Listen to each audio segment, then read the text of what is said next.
y también estenosis aórtica. A ver, un momento.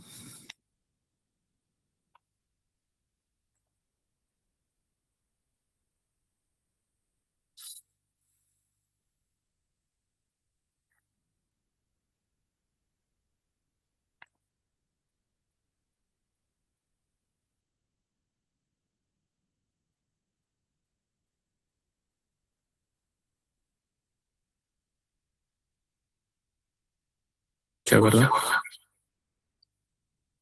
Sí, doctor. Esto de acá ya ha sido hablado previamente. Estenosis mitral y aórtica, ¿no? Entonces vamos a hablar acerca de las insuficiencias, ¿ya? Tanto insuficiencia mitral como insuficiencia aórtica. Acuérdense como preámbulo, no sé si estuvieron presentes en la actividad académica del día de ayer, pero si no, vamos a hacer Se está un grabando la recordatorio. llamada. Esta llamada está tomando notas. Entonces, como preámbulo, vamos a hablar de esto, ¿no? Las valvulopatías. Las valvulopatías se subdividen en dos tipos. Un defecto de cierre o un defecto de apertura. Las que son defecto de cierre, como su nombre bien lo dice, no cierran adecuadamente las válvulas. Como no cierran adecuadamente las válvulas, van a dejar un espacio, un orificio en el cual va a retornar sangre de forma retrógrada. Entonces eso produce las famosas insuficiencias. ¿Ok? Y cuando hay un defecto de apertura, como su nombre menciona, hay una válvula que está rígida, que no se mueve, ¿no? Y como no se mueve, no se puede abrir de forma adecuada. Entonces son las famosas estenosis. Y la insuficiencia puede ser, pues, mitral o aórtica, ¿no?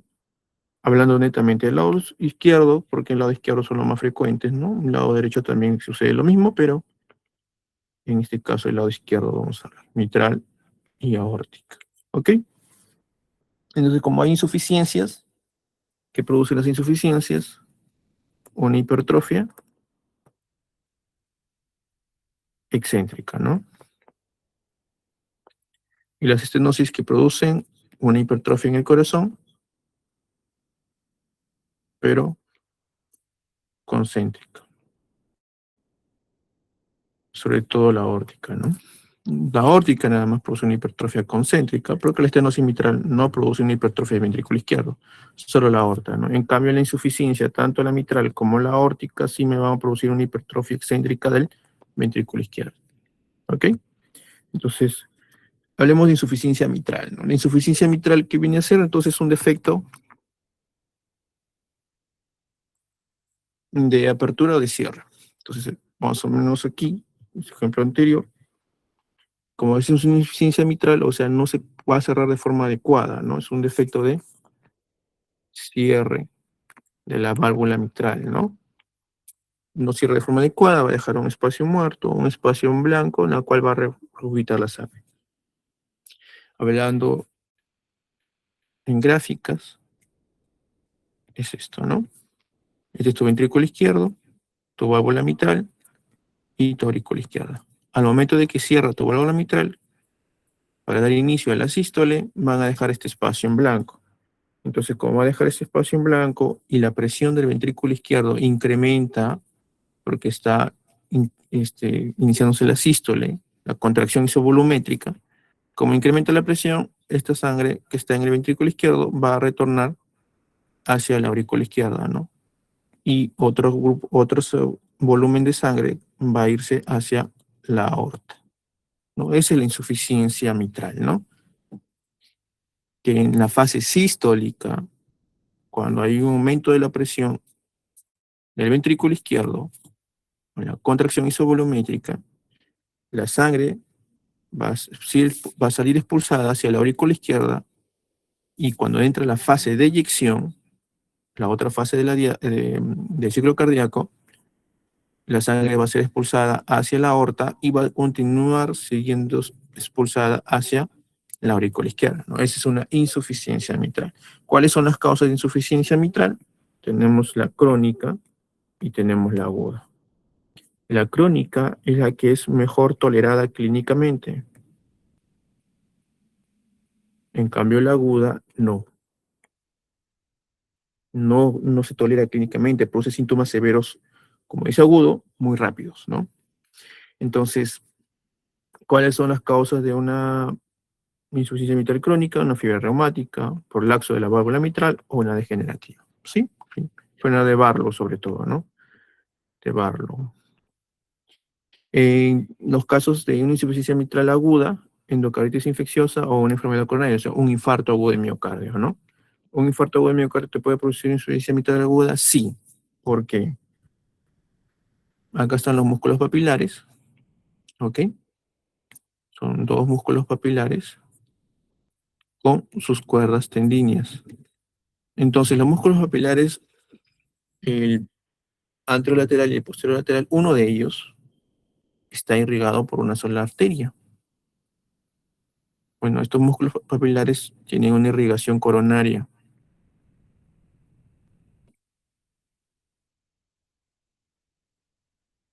Entonces, como tiene una irrigación coronaria, si hay un infarto, o sea, una oclusión del vaso, de la luz del vaso, se va a ver reflejado en que no se va a irrigar el músculo papilar. Y que como no se va a irrigar, hay una necrosis del músculo papilar, ¿no? Y como hay una necrosis del músculo papilar, este músculo papilar con su cuerda tendínea no va a funcionar y no va a tensionar bien la válvula o el velo de la válvula y me va a producir una insuficiencia mitral aguda. ¿Ok? Una endocarditis infecciosa, ¿en qué sentido? Supongamos que estos son tus velos. De esta manera es tu válvula mitral, ¿ya? Anterior y posterior. Entonces, estos son tus velos de la válvula mitral y una endocarditis infecciosa es una masa que muchas veces perfora tu válvula mitral, hace un hueco tu válvula mitral. Como lo perfora, también por ahí puede regurgitar sangre, ¿no? Entonces, es una insuficiencia mitral aguda, ¿ya? Ahora, la fisiopatología, miren, tanto la aguda como la crónica difieren. Y ahorita lo vamos a ver en qué sentido. Vamos a poner una aguda por acá, por una crónica empecemos. Y una aguda por acá. ¿Ok?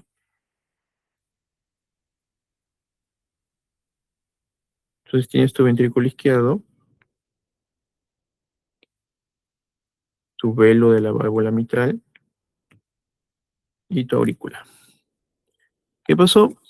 Hay una regurgitación, ¿no? Porque hay una insuficiencia mitral. La sangre está regurgitando hacia la aurícula izquierda.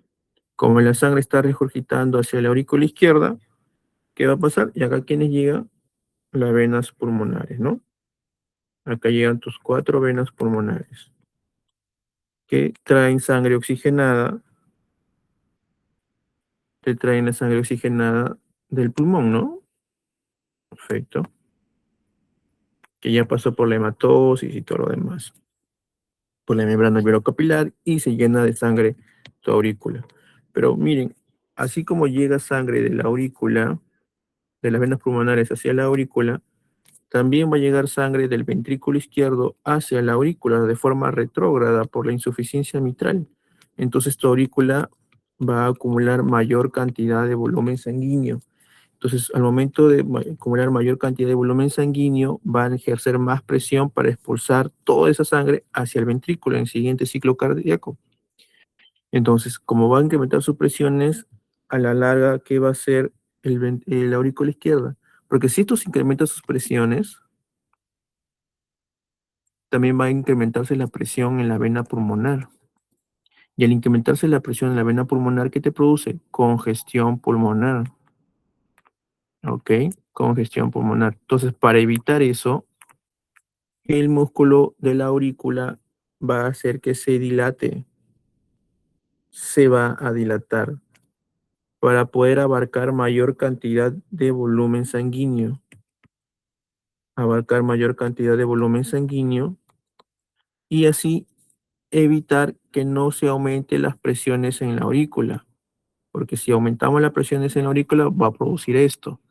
Entonces, para evitar eso, lo que va a pasar es que se dilata tu aurícula. Y al momento de dilatarte tu aurícula, va a acumular mayor volumen de sangre. ¿Ok? Perfecto. Entonces, ¿qué va a pasar aquí? Como se dilató tu aurícula, se forman áreas de fibrosis. Áreas de fibrosis. Perfecto. Áreas de fibrosis. Estas áreas de fibrosis son focos arritmogénicos para fibrilación auricular.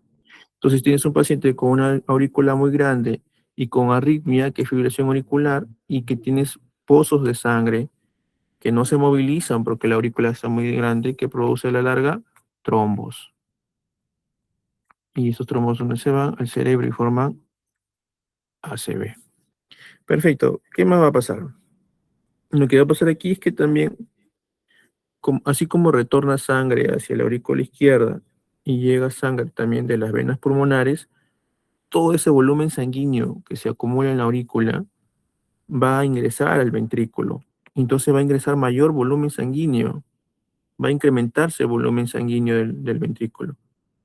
Y cuando incrementa el volumen sanguíneo, ¿qué pasa? Los músculos cardíacos se contraen con mayor fuerza por mecanismo de Frank Starling.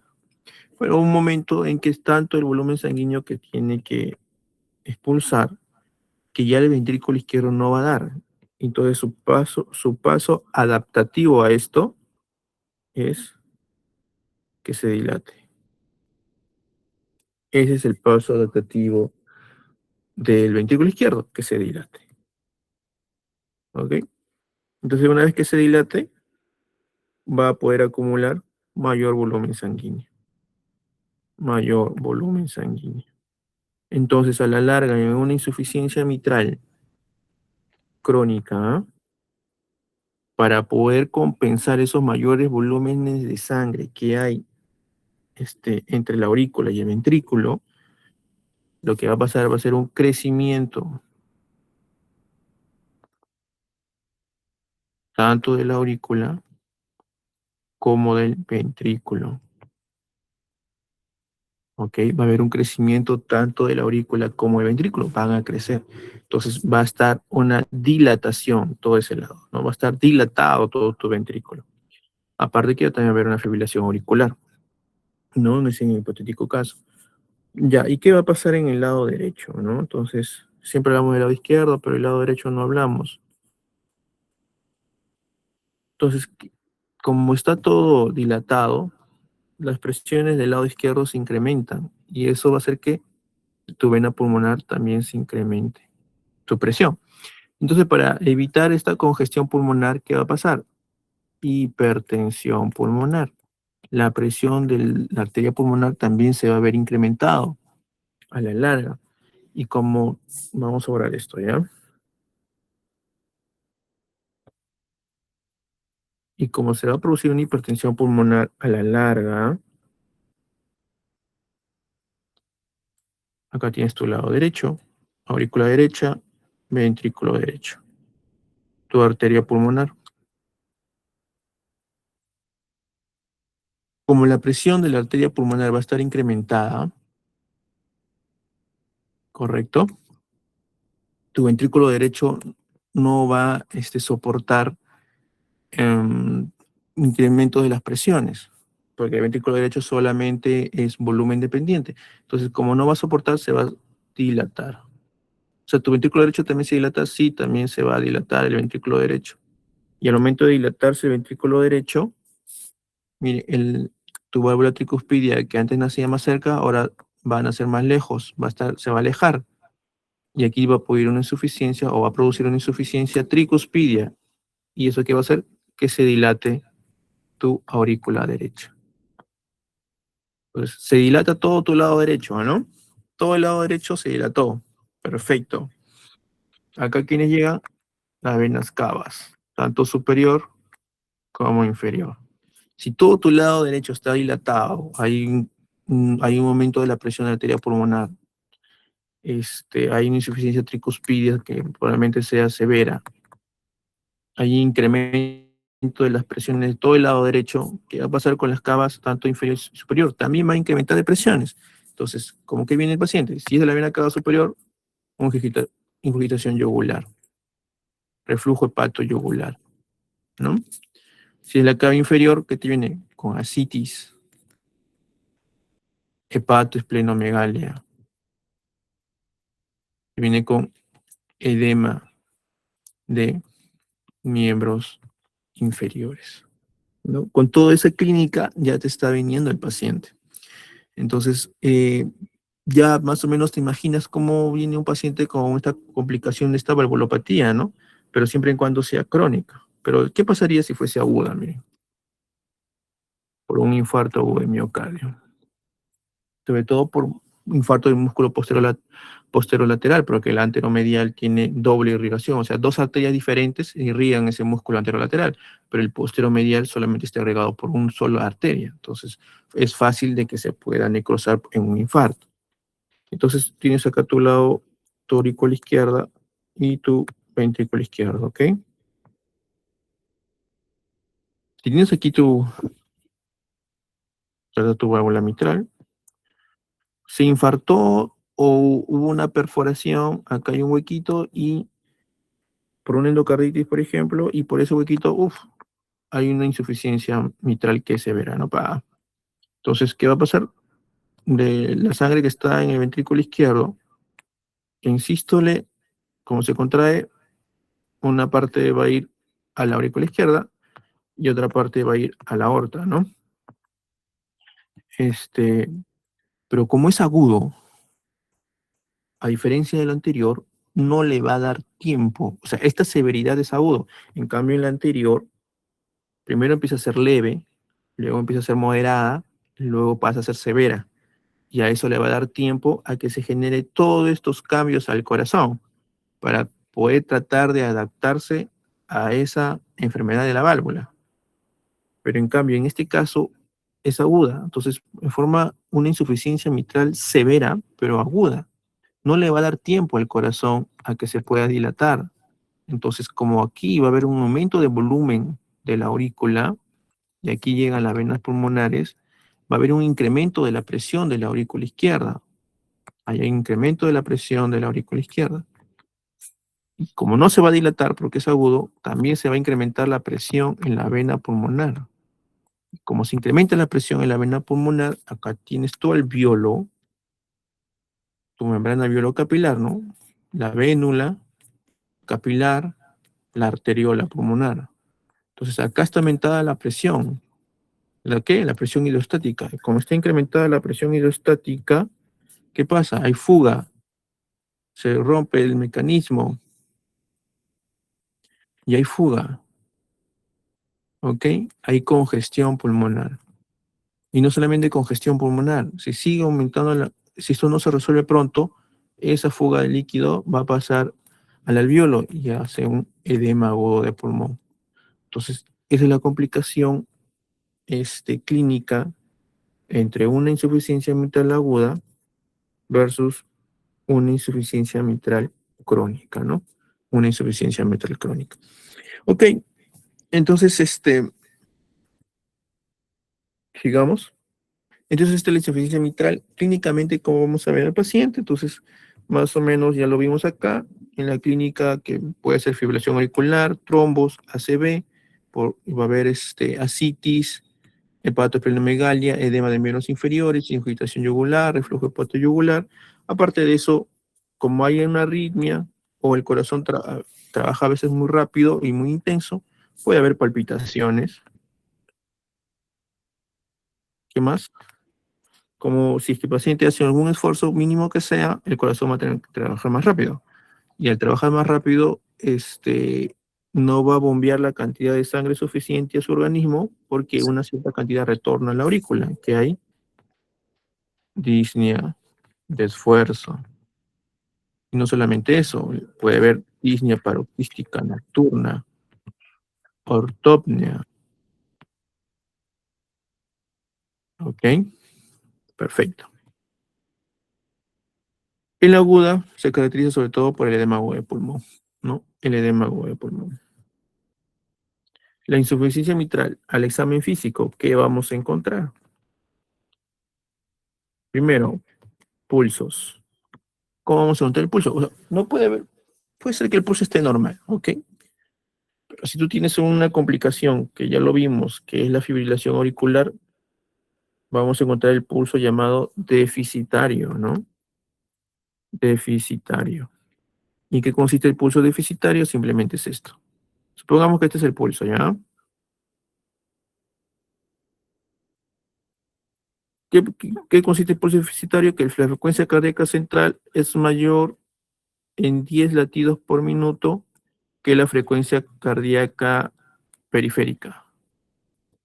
¿Cómo así? Si nosotros ocultamos y a la vez palpamos algún pulso, por ejemplo, el pulso radial del paciente, y a la vez estamos con nuestro estetoscopio a nivel precordial, escuchando sus latidos, vamos a encontrar, primero, que los latidos son irregulares. Perfecto, porque es una fibrilación auricular, ¿no? Los latidos son irregulares.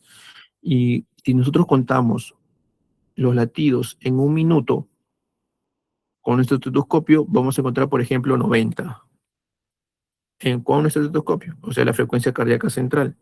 Pero sin embargo, si nosotros contamos el pulso, al momento de palparlo, lo vamos a encontrar, por ejemplo, en 70. ¿Y por qué esa diferencia, no? Por esto. Vamos a encontrar esto. ¿En qué consiste el pulso deficitario? En esto. Entonces, nosotros cuando palpamos el pulso, colocamos nuestro dedo, ¿correcto? Nuestro dedo ahí en el pulso radial, humeral, donde deseen. Cuando el paciente está en fibrilación auricular, los latidos son irregulares. Entonces, un latido llenó este volumen de sangre. ¿Ok? Y el siguiente latido del ventrículo izquierdo llenó solo este volumen de sangre. ¿Y por qué esa diferencia? Porque en fibrilación auricular, ¿qué se pierde? Se pierde la contracción de la aurícula. Entonces, se pierde más o menos un 30% del gasto cardíaco. Entonces, los volúmenes telediastólicos, o sea, el volumen antes de que se dé la sístole, van a variar de entre ciclo y ciclo, no va a ser igual. Entonces, en un latido puede ser que el volumen sea mayor y en el siguiente latido el volumen sea menor, porque el ritmo es irregular. Entonces, lo que va a pasar es que cuando tú palpes el pulso de tu paciente, algunos latidos tú lo vas a sentir, sobre todo cuando el volumen es mayor, como en este caso, lo sientes. Pero miren, este latido no pasa el umbral, esto que sea mi umbral. ¿Umbral de qué? De los mecanorreceptores de tu dedo. O sea, este es el umbral del mecanorreceptor de tu dedo.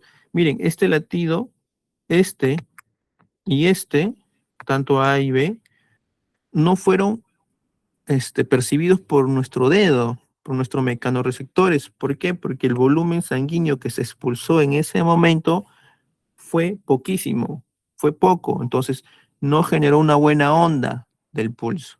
Y eso no fue palpado. Por eso, ese es el pulso deficitario. Una variación de más de 10 latidos entre la frecuencia cardíaca central de la periférica, porque en todos los pulsos yo no los voy a percibir al momento de palpar el pulso. No lo voy a percibir por esta fisiopatología. ¿Ok?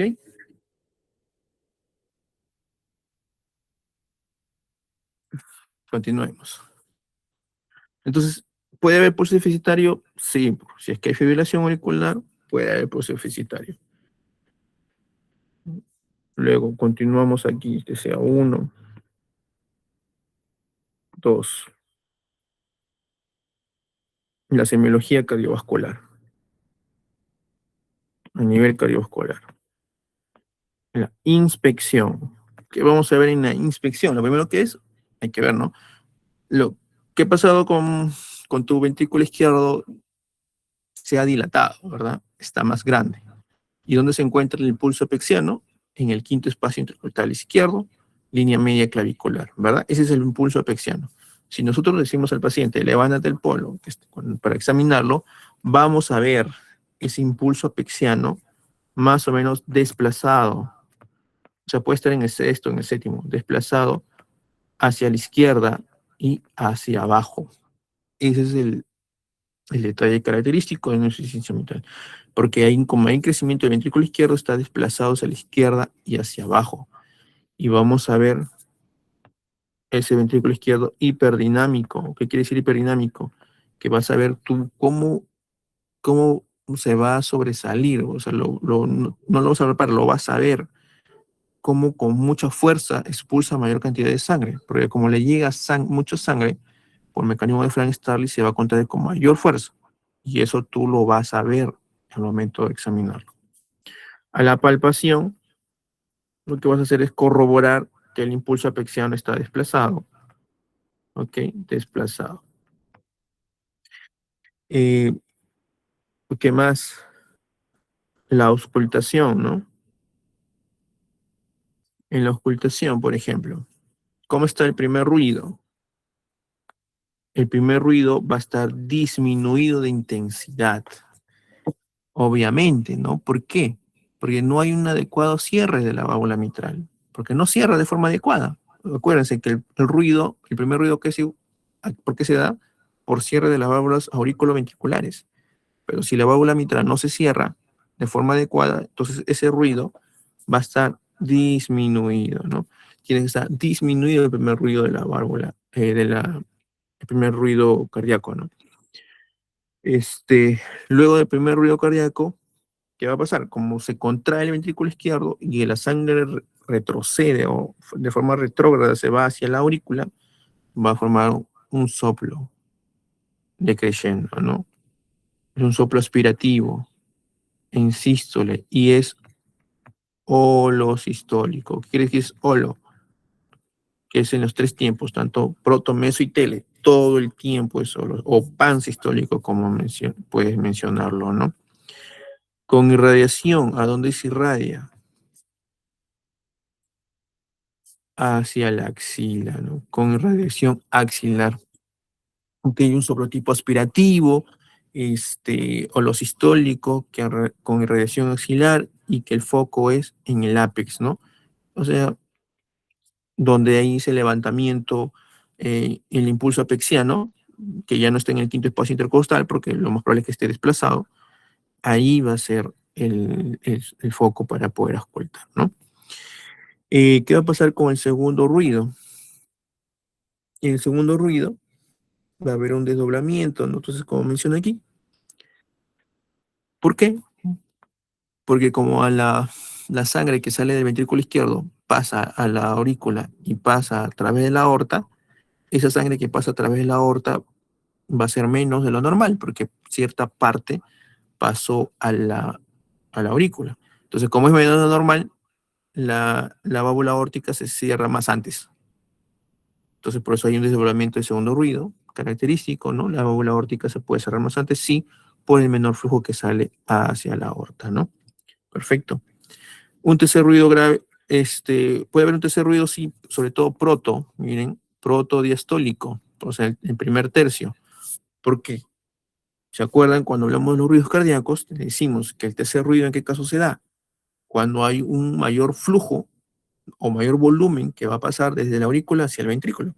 Y perfectamente, ¿no? Porque como hay una regurgitación mitral, la aurícula se llena de mayor volumen y todo ese volumen pasa hacia el ventrículo, generándote un soplo protodiastólico, o sea, un tercer ruido, perdón. En vez de soplo, es un tercer ruido, ¿no? Tiene una insuficiencia mitral. Eso es característico de una insuficiencia mitral grave. ¿Ok? Entonces, acuérdense siempre de estos detalles. ¿Ya? El primer ruido disminuido, el segundo ruido desdoblado, puede haber un tercer ruido y un soplo holosistólico con el foco apexiano y con radiación hacia axila y de carácter o de timbre aspirativo. ¿Ok? Acuérdense también siempre del pulso deficitario. Listo, por ejemplo, los los estudios o los análisis que se hacen en ese tipo de pacientes, pónganse que sea un paciente de 55 años, ¿no? Vamos a ser clínicos, paciente de 55 años que viene a la emergencia, ¿no? ¿Por qué viene a la emergencia? Tiene edema de miembros inferiores, por ejemplo, ¿no? Un edema de miembros inferiores.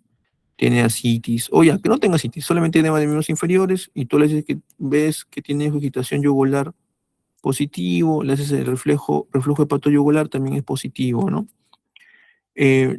Miras o palpas su impulso apexiano, y su impulso apexiano está en el sexto espacio intercostal, línea axilar anterior, o sea, está desplazado hacia la izquierda y hacia abajo, ¿no? Entonces, tienes estos datitos, solo con estos datitos dice, pucha, no, pues el corazón está grande, y lo más probable es que ese corazón grande ya afectó a todo el lado derecho del corazón, y por eso está haciendo edema de miembros inferiores, ¿no? Entonces, y ingurgitación yugular, ¿no? Porque seguro las cavas, tanto superior e inferior, ya estén congestionadas también, porque está ahí hay ya dilatación de todas las cavidades derechas, ¿no? No solamente izquierdas, porque ya con esto ya estás viendo que el corazón está grande. Perfecto. Entonces tú lo ocultas a tu paciente, o en la ocultación vas al foco mitral o al foco apexiano y ves que hay un soplo holosistólico. Holosistólico mitral, un foco mitral con irradiación a la axila. Entonces dice, ya, 100% cantado que esta es una insuficiencia mitral. Una valvulopatía, una insuficiencia mitral, y el paciente viene por eh, una falla cardíaca por la valvulopatía, ¿no? Ya, listo. ¿Qué hacen? Un electrocardiograma. ¿Qué encontramos en este caso en el electrocardiograma? Entonces, en el electrocardiograma vamos a encontrar todo esto, ¿no? Todo esto lo que hemos hablado. Un crecimiento de la aurícula, un crecimiento del ventrículo, y signos de mayor volumen a nivel del ventrículo izquierdo, ¿no? O sea, sobrecarga ventricular volumétrica, que es una sobrecarga diastólica del ventrículo izquierdo, porque el volumen se llena en diástole, ¿no? Entonces, ¿qué encontramos aquí? Miren, por ejemplo, este KG. Aquí, por ejemplo, está en ritmo sinusal, ¿no? Y si ustedes se dan cuenta, miren esta onda P mellada, ¿no? Una onda P mellada que mide mayor o igual a 2.5 milímetros, es un signo de crecimiento de la aurícula izquierda. Perfecto. Miren esta onda T, simétricas y altas. Tú tienes una onda T simétricas. Bueno, vamos a borrarla mejor. Tienes una onda T simétricas y altas, ¿ok? Tienes que empezar en tres cosas. Sobrecarga diastólica del ventrículo izquierdo, o sea, sobrecarga de volumen del ventrículo izquierdo, y ahí tienes que empezar en dos cosas: insuficiencia mitral o insuficiencia aórtica, porque son solo esas dos valvulopatías te producen sobrecarga de volumen del ventrículo izquierdo, o una malformación congénita, un PCA, bueno, y más alejado también un CIB, ¿ya? Entonces, pensar en esas patologías, ya, bueno. ¿Cómo sacas que es insuficiencia mitral? Por esta clínica. La insuficiencia aórtica, vamos a ver la clínica recién. El PCA tiene otra clínica, el CIB también tiene otra clínica, que ya lo vamos a ver más adelante cuando vemos cardiopatías congénitas. Entonces, ¿qué también vamos a tener aquí? En hipercalemia, ¿no? O sea, el potasio elevado. Pero si tú tienes un paciente que viene, que es renal, que se dializa y que se ha infectado el CAF de diálisis y que no se está dializando hace 2 semanas, entonces no tienes que pensar en una valvulopatía, sino tienes que pensar que es un paciente renal que necesita su diálisis, ¿no? Y por eso se te forman estas ondas T también. O tienes que tener una isquemia subendocárdica, ¿no? Una isquemia subendocárdica, pero en este caso aquí, porque tiene el paciente por dolor torácico, típico, anginoso y todo lo demás, ¿no? Entonces son situaciones diferentes, con clínicas diferentes, o sea, pacientes diferentes. Pero ya te ven aquí y viene este paciente con estas ondas T simétricas altas, ¿no? Entonces tú piensas en una sobrecarga diastólica del ventrículo izquierdo porque te vino con esta clínica tu paciente, ¿no? Entonces piensas con un soplo holosistólico, un foco mitral y que se raya la axila, entonces piensas en una insuficiencia mitral. Entonces este es un EKG de un crecimiento de la aurícula izquierda más sobrecarga diastólica del ventrículo izquierdo, ¿no? Y si vemos bien, no tiene todavía los criterios de Peguero-Lopresti o algún criterio para definir que tenga crecimiento del ventrículo izquierdo, solo de la aurícula izquierda, ¿no? ¿Ok? Entonces, más o menos así te vienen estos tipos de pacientes. Y este es un electrocardiograma característico de estos tipos de pacientes. ¿Ya? Muy aparte de la radiografía de tórax, ¿no? Vamos a ver uno por acá.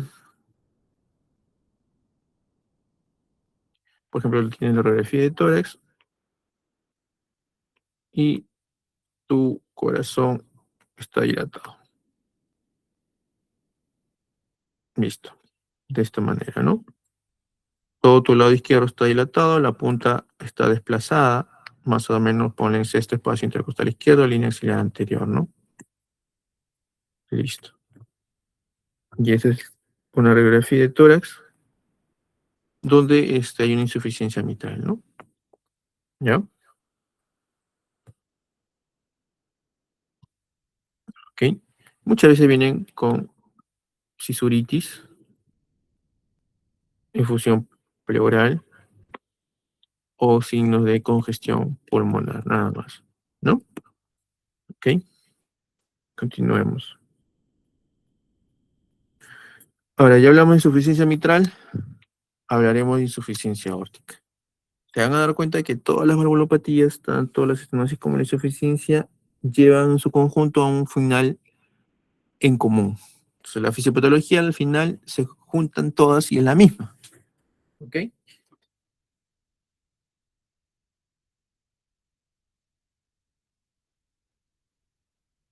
En este caso, por ejemplo, tenemos una insuficiencia aórtica. Vamos acá, en esta aurícula, tu válvula mitral, tu ventrículo, y acá, para ser más anatómicos, más o menos así, sale tu aorta. ¿Ok? Acá están tus velos de la válvula aórtica. ¿Y qué va a pasar? Se llenó de sangre tu ventrículo, todo lo demás en diástole, no hay ningún problema, pero sin embargo, al momento de contraerse sale la sangre hacia la aorta y cuando sale la sangre hacia la aorta se contrae la contracción isovolumétrica, la fase de eyección, y luego entra diástole y entre la primera fase de la diástole la relajación isovolumétrica. ¿Qué quiere decir la relajación isovolumétrica? La presión del ventrículo izquierdo cae. O sea, va descendiendo la presión del ventrículo izquierdo. Y a la par, la presión de la aorta va a estar incrementada, ¿no? Su presión de la aorta va a estar incrementada. Entonces, como está incrementada la presión de la aorta y la presión del ventrículo izquierdo cae, estamos en diástole, eso va a hacer que tu válvula aórtica se cierre. Va a haber una sangre que va a querer retroceder, un volumen sanguíneo va a querer retroceder, y eso va a hacer que tu válvula aórtica se cierre por gradiente de presiones. Pero, cuando hay un defecto anatómico o una insuficiencia valvular aórtica, lo que va a suceder es que cierto volumen sanguíneo en diástole retorne hacia el ventrículo izquierdo. Entonces, y aparte en diástole, también el volumen que está en la aurícula va a ir hacia el ventrículo izquierdo. Todo eso es en diástole, ¿no? Entonces, ¿qué pasa con el ventrículo izquierdo? Se llena de mayor volumen. Y como se llena de mayor volumen y no puede tolerar esa cantidad de volumen, a la larga, ¿qué va a hacer? Se va a dilatar. Se va a dilatar. Entonces, más o menos, esa es la fisiopatología. Ahorita lo vamos a hablar con mayor amplitud, pero las etiologías, por ejemplo, son estas, ¿no? Igual que la anterior, miren, puede ser aguda o puede ser crónica. La crónica, una fiebre reumática o una enfermedad de Marfan, ¿ok? Y en las agudas es una endocarditis infecciosa por perforación de un velo o una disección de aorta también, que esa es una emergencia, ¿no? Entonces, aquí, para hablar un poco de la fisiopatología.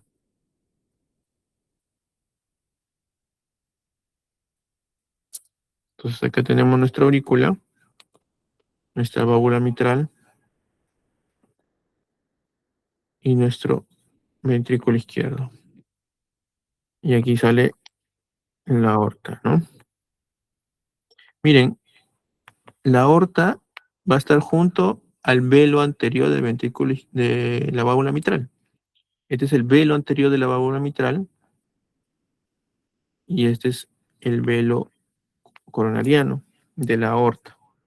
O sea, van a estar pegados. Y eso es importante para la fisiopatología, ¿no? Porque puede haber un soplo, no solamente de insuficiencia aórtica, sino un soplo de pseudoestenosis mitral, que ahorita lo vamos a explicar el por qué. Entonces, como ya habíamos hablado, la sangre retorna, ¿no? ¿En qué ciclo cardíaco? En diástole. En diástole va a retornar la sangre de la aorta hacia el ventrículo. Entonces, va a recibir mayor cantidad sanguínea. Y aparte de la aurícula, va a pasar una mayor cantidad, va a pasar sangre hacia el ventrículo y en general este ventrículo izquierdo va a recibir mayor volumen sanguíneo. Y cuando recibe mayor volumen sanguíneo, ¿qué va a pasar con el ventrículo? Se sobrecarga de volumen y en el momento de sobrecargarse de volumen se dilata. Crece el ventrículo izquierdo, se dilata, ¿no? Se dilata. Ahora, hasta ahí ya se dilató tu ventrículo izquierdo. ¿Para qué? Para poder tolerar ese mayor volumen sanguíneo que está llegando. Entonces, para poder tolerar ello, como crece tu ventrículo izquierdo, ¿qué va a pasar? Tu impulso al examen físico solo está ahí. La inspección y en la palpación, vas a ver que tu impulso apexiano va a estar desplazado, ¿no? Hacia la izquierda y hacia abajo. Va a estar desplazado. El impulso apexiano es desplazado hacia la izquierda y hacia abajo. Porque está crecido, ¿no? Entonces, si normalmente lo normal es que sea en el quinto espacio intercostal, línea media clavicular, ahora va a estar pues en el sexto o en el séptimo espacio intercostal con la línea axilar anterior, ¿no? Está desplazado. Perfecto. Entonces, hasta ahí, vamos bien. Se dilató tu ventrículo izquierdo. Miren aquí. Ahora quiero que miren esta parte. Como se dilató tu ventrículo izquierdo, ¿qué va a pasar con el anillo de la válvula mitral? El anillo es esto, ¿no? Siempre cuando hablamos esto, este es el anillo de la válvula mitral. Todo de aquí a aquí es el anillo. Mira, ahora el anillo se ve desplazado, ahora está por acá. Entonces, como está desplazado, el velo también se va a desplazar hacia atrás, hacia más atrás, y te va a generar un huequito. Y ese huequito que va a generarte, cuando haya contracción, va a haber una insuficiencia mitral. O sea, a la larga va a haber una insuficiencia mitral. Y como hay una insuficiencia mitral, el volumen de la aurícula también va a aumentar. ¿Qué pasa con la aurícula? También se dilata. Se dilata.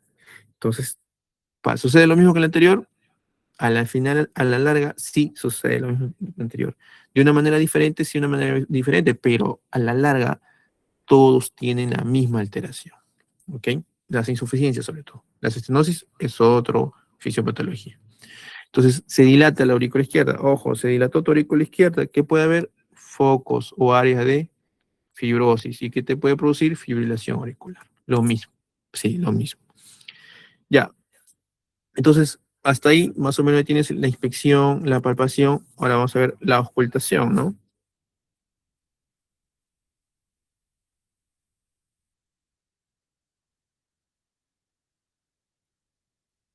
La auscultación. Acá tenemos una gráfica interesante en la auscultación. Bien, en la auscultación, ¿qué pasa con tu primer ruido? El primer ruido es normal, ¿ok? No hay ningún problema con el primer ruido, normal. El segundo ruido tiende a disminuir de intensidad. ¿Pero por qué tiende a disminuir de intensidad? Porque simple y llanamente el velo de la válvula aórtica no se va a cerrar de forma adecuada. Como no se cierra de forma adecuada, no genera un ruido intenso, ¿no? Porque no hay un cierre, porque van a dejar un espacio. Entonces, como no hay un cierre, no genera un ruido intenso y disminuye de intensidad tu segundo ruido. Ahora, muy bien. Como disminuye de intensidad tu segundo ruido, y aquí empieza la diástole, el soplo va a ser diastólico, porque en diástole es el retorno de la sangre hacia el ventrículo izquierdo, ¿no? Sobre todo proto y mesodiastólico, ¿ya? Proto o mesodiastólico, va a ser el soplo en diástole, ¿ok? Decreyendo, ¿ok? Decreyendo es el soplo, decreyendo.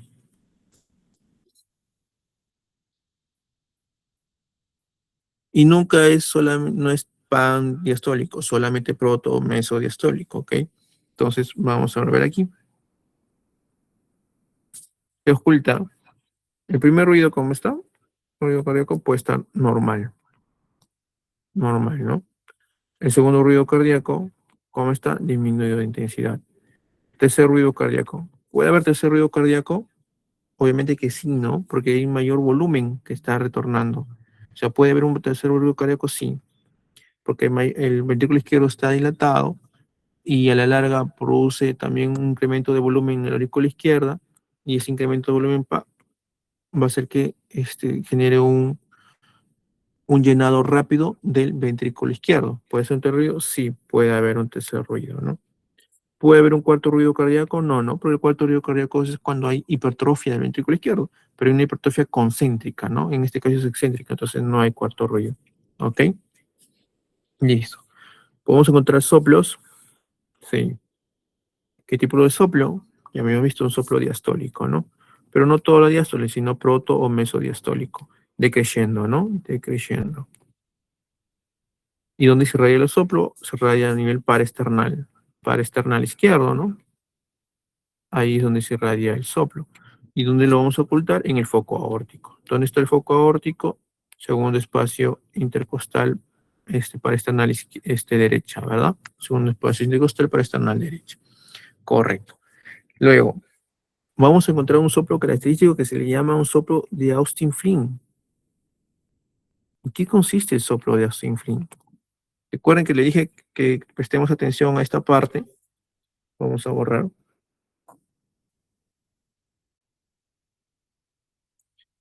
Vamos a borrar todo esto para que se pueda entender. Listo.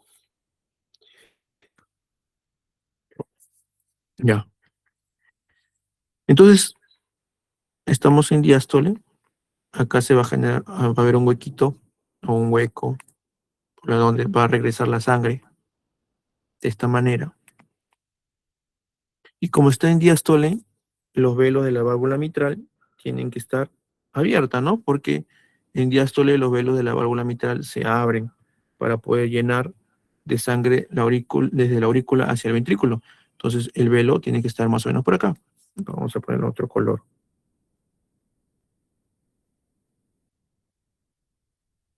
El velo tiene que estar por acá, ¿no? Entonces tiene que estar por acá. Ya, listo, ese es en diástole, perfecto. Pero sin embargo, este volumen de sangre que retorna hacia el ventrículo va a impedir, como está cerca la válvula aórtica de la válvula mitral, sobre todo del velo anterior, este volumen de sangre que retorna va a impedir una adecuada apertura de este velo, del velo anterior. Entonces, el velo anterior se va a ver, no se va a desplazar, se va a quedar allí. Allí se va a quedar este velo anterior, por el volumen de sangre que retorna, porque la sangre que retorna va a chocar con este velo y no le va a impedir, o le va a impedir poder abrirse. Y se me genera una turbulencia aquí, porque la sangre va a pasar del aurículo hacia el ventrículo y va a chocar con este velo, y se genera una turbulencia ahí. Eso se llama un soplo diastólico, pero no es un soplo, es un soplo mesodiastólico en foco mitral, pero no es un soplo que sea de estenosis mitral, sino es un soplo mesodiastólico foco mitral, una pseudoestenosis mitral. ¿Por qué? Por el flujo que pasa regurgitando y impide que el velo anterior se pueda abrir de forma adecuada. A eso se le llama el soplo de Austin-Flynn. Austin-Flynn. ¿Y cómo yo voy a diferenciar semiológicamente que este soplo de pseudoestenosis mitral no sea verdaderamente una estenosis mitral, ¿no? Porque puede coexistir una estenosis mitral con una insuficiencia aórtica. Sí, puede coexistir. Entonces, para poder diferenciar eso, ¿se acuerdan en la estenosis mitral cómo estaba el primer ruido? En la estenosis mitral de etiología reumática el primer ruido estaba disminuido, perdón, estaba incrementado, ¿no? El primer ruido estaba incrementado en una estenosis mitral. Y si era muy severa, muy severa, el primer ruido estaba disminuido o casi desaparecía, pero no estaba normal, como en el caso de una insuficiencia mitral, ¿no? No está normal, ¿ok? Entonces, aparte de eso, ¿qué también había? El chasquido de apertura, En cambio, en el Austin Flynn, que es una pseudoestenosis mitral, el primer ruido cardíaco está normal, no hay chasquido de apertura. No hay chasquido de apertura. ¿Ok? De apertura. Perfecto. Entonces tienes el soplo. ¿Cómo tienes el pulso? Esto es muy importante. El pulso y la presión arterial. Pulso y por acá, o si no más adelante, vamos a ver aquí. Pulso y presión arterial. Las presiones arteriales y el pulso, en insuficiencia aórtica y en estenosis aórtica varían. ¿Por qué? El pulso, así como sale, como el ventrículo izquierdo se llena de mucha sangre, muchísima sangre, porque retornó de la aorta y la aurícula también está llegando sangre hacia el ventrículo, tiene mucha sangre, al momento de la eyección va a expulsar una gran cantidad de sangre. Al momento de la fase de eyección va a expulsar una gran cantidad de sangre. Entonces tiene una pendiente ascendente rápida. Y como la sangre que llegó a la aorta, gran parte retorna por la insuficiencia, va a tener una pendiente descendente también rápida. A eso que se llama pulso magnus o martillo de Corrigan.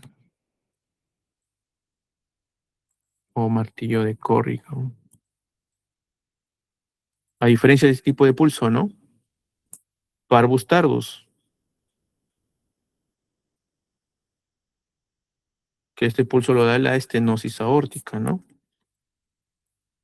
En cambio, la insuficiencia aórtica te da un pulso amplio, pendiente, una ascendente rápida y una descendente también rápida. Pulso magnus, tardus parvus, Seller, como lo quieren llamar. Tiene un sinfín de nombres. ¿Y cómo está la presión arterial? Tanto la presión arterial sistólica como la presión arterial diastólica. Muchas veces nosotros los cardiólogos, y este es un tip que se le voy a dar a ustedes, futuros internos de medicina, futuros doctores, nosotros solamente con ver la presión arterial ya podemos ver la severidad de la insuficiencia aórtica, inclusive no sin ocultarlo, ¿no? Entonces vemos a un paciente que está con oxígeno, está congestionado y todo lo demás, viene con edema de miembros inferiores y todo lo demás, porque ya se dilató todas las cavidades cardíacas, y vemos la presión arterial en el monitor y, esta es una insuficiencia aórtica. Listo, no hay más que hacer. ¿Por qué? Como el ventrículo izquierdo, ¿de qué está dado la presión arterial sistólica y de qué está dado la presión arterial diastólica? La presión arterial sistólica está dada por la expulsión o la eyección del ventrículo izquierdo. Y la presión arterial diastólica está dada por la resistencia vascular periférica. ¿Ok? Entonces, ¿qué va a pasar con la expulsión del ventrículo izquierdo? La expulsión va a incrementar, ¿no? Porque tienes una gran cantidad de volumen sanguíneo en el ventrículo izquierdo y toda esa mayor cantidad, por mecanismo de Frank-Starling, va a tratar de contraerse lo máximo que puede el ventrículo izquierdo para poder eliminar o expulsar ese volumen sanguíneo hacia la aorta, ¿no? Entonces, como hay una expulsión, la presión sistólica puede estar en 120, por ejemplo, o puede estar en 100, ¿no? Entonces, y la resistencia vascular, en la presión arterial diastólica por resistencia vascular periférica, ¿ok? Como gran parte del volumen sanguíneo retorna hacia el ventrículo izquierdo. Uy, ¿qué pasó? Ya. Como gran parte retorna hacia el ventrículo izquierdo, la sangre que va a llegar a la parte distal del organismo va a ser poco, va a ser mínimo, o sea, va a caer la sangre distal, ¿no? Porque gran parte retornó al ventrículo izquierdo. Entonces, como va a caer por mecanismo de compensación, a nivel periférico va a haber una vasodilatación. Como hay una vasodilatación, la presión arterial diastólica va a caer. Normalmente, ¿cuánto es la presión? 120/80, ¿no? Pero en este caso ya no va a ser 80, ponle 40.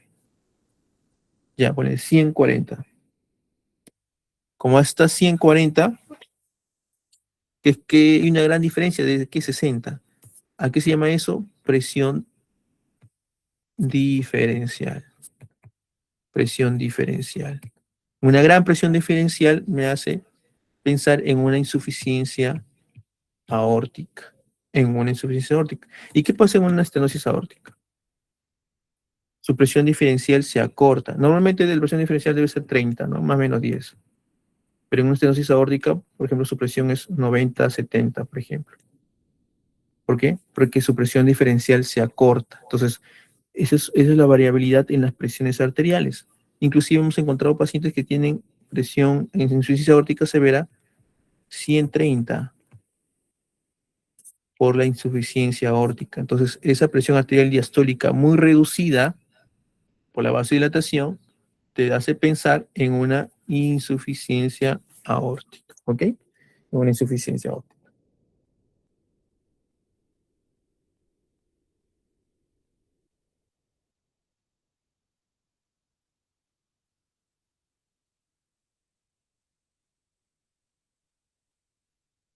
¿Ok? Ya. Entonces, eso ténganlo muy en claro, ¿no? Cuando ustedes palpan el pulso en ese tipo de pacientes, en una insuficiencia aórtica, pulso magno, ¿no? O ascendente rápido y descendente rápido. O pulso Zeller. En cambio, en una estenosis aórtica es un pulso parvus tardus, apenas si lo van a sentir. Con respecto a la presión arterial, la presión diferencial incrementada, más de 50 más o menos. La presión diferencial incrementada. En cambio, en una estenosis aórtica, la presión diferencial se acorta, ¿no? Porque hay bajo gasto. La presión diferencial se acorta. ¿Ok? Continuemos. La insuficiencia aórtica, bueno, esto ya vimos la clínica de cómo es la insuficiencia aórtica, el soplo, todo eso, ¿no? Ahora, la insuficiencia aórtica puede producir un soplo sistólico. ¿Por qué? Pues, doctor, pues usted me dijo que solamente es diastólico, ¿no? Y hasta un Austin Flint que también es diastólico. ¿Pero puede producir un soplo sistólico? Sí, puede producir un soplo sistólico. ¿Por qué? Tienes un ventrículo izquierdo dilatado, con mayor cantidad de flujo sanguíneo. Cuando este flujo sanguíneo o cuando el ventrículo izquierdo se contrae con fuerza para botar toda esta sangre, acá está la válvula, al momento de expulsar, como es una gran cantidad de sangre y es expulsada con fuerza, va a generar un soplo, porque va a producir una apertura de los velos de forma brusca. Y eso se genera un soplo sistólico, pero de eyección. No es que tenga una estenosis aórtica, sino un soplo sistólico por hiperflujo, por eyección, ¿no? Por hiperflujo, por mayor volumen, nada más. Pero sí puede haber un soplo sistólico, sí, sí puede haber. ¿Ok? Esta es la radiografía, miren, por ejemplo, uno de los criterios, a diferencia de la insuficiencia mitral, que la insuficiencia mitral a la larga te dilata el ventrículo izquierdo, lo primero que te dilata es la aurícula izquierda. La insuficiencia aórtica, lo primero que te dilata es el ventrículo izquierdo. Luego ya te dilata la aurícula izquierda. ¿No? Acuérdense siempre, la insuficiencia mitral, como vimos el EKG primero acá, la insuficiencia mitral primero te dilata la aurícula izquierda. Luego, cuando se cronifica, te dilata el ventrículo izquierdo. En este caso no hay dilatación todavía del ventrículo izquierdo, pero sí signo de sobrecarga de volumen del ventrículo izquierdo, ¿no? Pero en una insuficiencia aórtica, lo primero que te dilata es el ventrículo izquierdo y luego ya después la aurícula izquierda. Miren aquí, estas ondas R profundas y esta onda R aquí. Entonces, ¿qué te dice Peguero Lopresti? Si tú sumas una onda R en V4 más onda R en V2 o V3 y mide más de 28 milímetros en varones o 23 en mujeres, es criterio de hipertrofia de ventrículo izquierdo. ¿Ok? O que te dice también con los layos. Si tú mides la onda S más profunda en V1 o V2, en este caso V2, acá hay como 30, 5, 10, 15, 20, 25, 28, más la onda R V5 o V6 más grande, acá hay como 20, 48, más de 35, también es criterio de hipertrofia de ventrículo izquierdo. Entonces, por donde quiera, hay, hay hipertrofia de ventrículo izquierdo. ¿Perfecto? Miren acá, en V1, en V1 la onda P es bimodal. Cuando la parte negativa de la onda P mide más de un cuadradito, es un crecimiento de la aurícula izquierda. Miren acá. Aquí mide más que un cuadradito, ¿no? Es obvio, la parte negativa mide más que un cuadradito pequeño. Entonces también hay crecimiento de la aurícula izquierda. Ahora, cuando tienes hipertrofia de ventrículo izquierdo, tú no sabes si es excéntrica o concéntrica, ¿no? Entonces hay que saber por el EKG también. Cuando te dice que es excéntrica, esto, la sobrecarga de volumen, ¿no? Ondas T altas, simétricas, entonces es una sobrecarga diastólica, más sobrecarga diastólica del ventrículo izquierdo. ¿Eso qué te quiere decir? Que estamos ante una insuficiencia aórtica, ¿no? ¿Y cuándo es cómo vemos nosotros con una sobrecarga sistólica o una hipertrofia concéntrica? Vamos a verlo por aquí.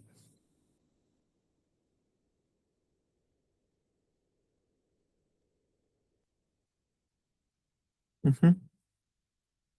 Miren este electro, ¿no? De estenosis aórtica, miren. La onda T negativa asimétrica con el cemento CT infradesnivelado, ¿no?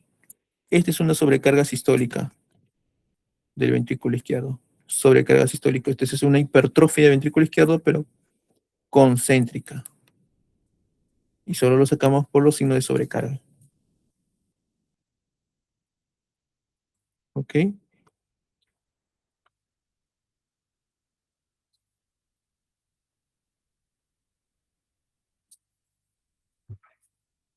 A ver.